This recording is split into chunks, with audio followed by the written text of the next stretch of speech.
What is happening, YouTube? It's Mr. Chillout here, and I'm back with another video. And on this week's video, I'll be touching on something that I started thinking about after making my video about the things I miss about Halo. And it got me thinking about things that I think could be dropped from Halo 6 to take the game back to its roots.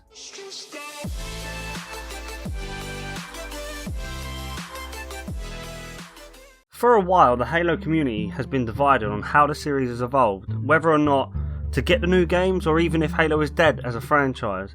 Now, I'm not saying that I think Halo is dead as a franchise, but since playing a lot of Master Chief Collection recently, I've come to realise that out of all the games, I've actually enjoyed 4 and 5 the least. And I have some theories as to why and how altering or dropping certain aspects may bring back some of the hardcore community whilst keeping the newer fans happy. I guess you could call it meeting in the middle.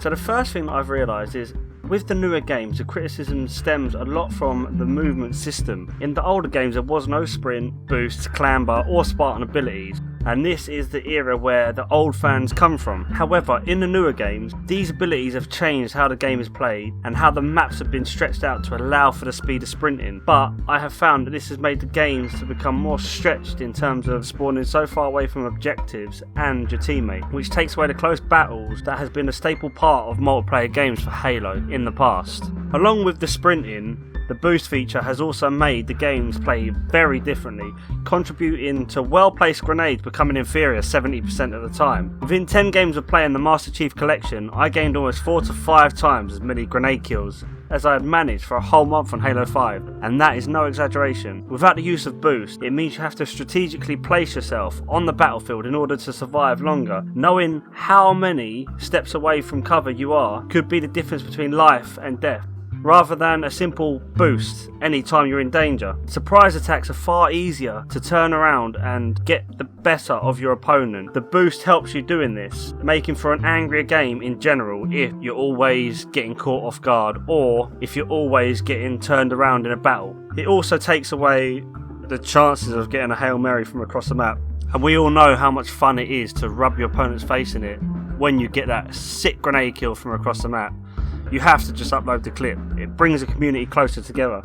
Even though the sprint and boost allows for faster fluid motions, the use of clamber hampers the fluidity of this at the same time, and all the maps are designed around this feature, allowing for jumps that can only be completed by clambering.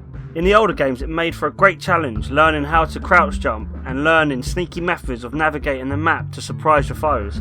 Now you have half an idea that most windows or any angle is a possible flank tactic for your enemy, which means anytime you're outnumbered, chances are you're going to die.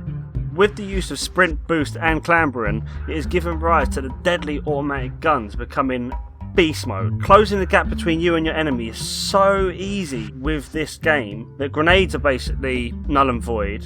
Swords reign supreme, shotguns are almost undefendable, and it makes for a game that makes you so angry so quickly. The next thing I want to touch on is this bloody rec system. Now, I get that profit-wise, this is the greatest idea for a company, but from a player's perspective, it's just shit. Let's just say you never played Warzone, ever. All these glorified weapons that you're never going to use, and they're just sat there, just wasting space, and there isn't even a multi-sell option to get rid of all of them if you're not going to use them. And as for the armour, well, that's just another animal altogether. I counted it up the other day. There's 90 odd base armours, just base armours, with over double, maybe triple of that in permutations, which basically are just coloured lines on the armour, which is shit anyway. What the fuck are they doing there? How can it be classed as a whole new armour with a few lines just sprayed onto it? It's just such a money grabbing gimmick. Now I get that they want to use microtransactions in the game, but it just penalises people that actually want to play the game for what it's worth. And if you're willing to pay the money, you're gonna become at the top end of your game far quicker than the people that just like to play it every now and again. Here's something else that I just can't get my head around. A normal game of Slayer gives you around 1,000 points to spend, so you'd need to play around 8 to 10 games to get a gold pack. And once you've unlocked all of your bronzes and all your silvers, gold packs are the only ones that you're going to be chasing. So to unlock all of them high-end armours, all the high-end assassinations, guns, whatever it might be, you've got to save up 10 grand every time, and you only get 2 unlocks. That is just a serious amount of playtime, and for the casual player, it's just so pointless.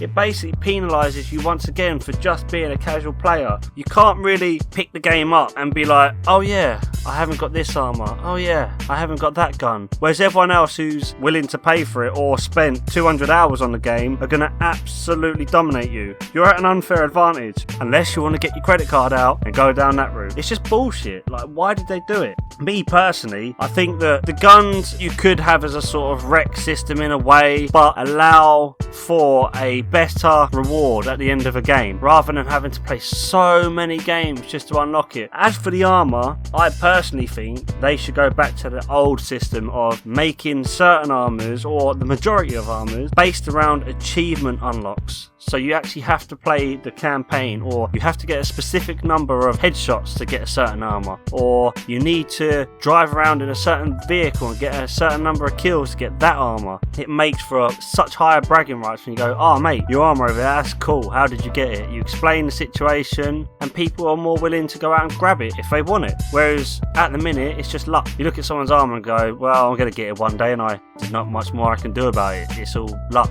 Unless I want to spend my money. Once again, it comes back to the money. Now, when I play Halo 5, and I noticed it with Halo 4 playing the Master Chief Collection, it seems more like a run and gun shooter rather than a Halo game. It feels like it's lost its identity with trying to keep up with all the new boys and their boosts and their futuristic armour suits and the futuristic guns. See, Halo had the futuristic guns already. The way that you moved just made it for a fun game. The sandbox was complete. It didn't really need the whole Spartan abilities to grow on what it had. It already had a formula that worked. If it's not broken, don't change it.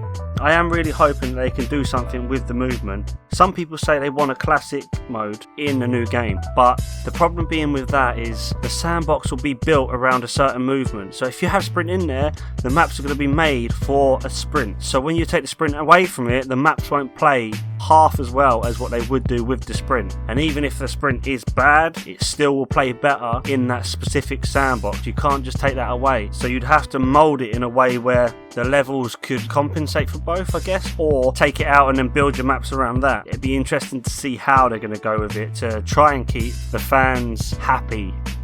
Halo 5 was probably the worst Halo game for player attention. After the initial buzz of the game, it just didn't hold on to the fans the way that other games have. They either went back to their old games that they were playing, or they got newer games. They didn't stick around. And it's not like one of them games where you just pick it up, slide it in and see what's happening, because the people who play it every day just ruin everyone else. Now, I had a break from it. I come back and I was playing people who were diamonds, and I was a diamond last time, and I just couldn't touch them. And then I was getting ranked with onyxes and champions, and I was like, how the fuck am I being ranked with a champion when I'm not even close to them? I'm a diamond. Yet, because there wasn't a pool of players to choose from, they were just throwing me into games, and it made it so unenjoyable for me. I was just getting so angry and just weren't having any fun with it, which is what video games should not be about. It should be about being able to pick that up and have a good time. Now, like I said at the beginning of the video, I don't think Halo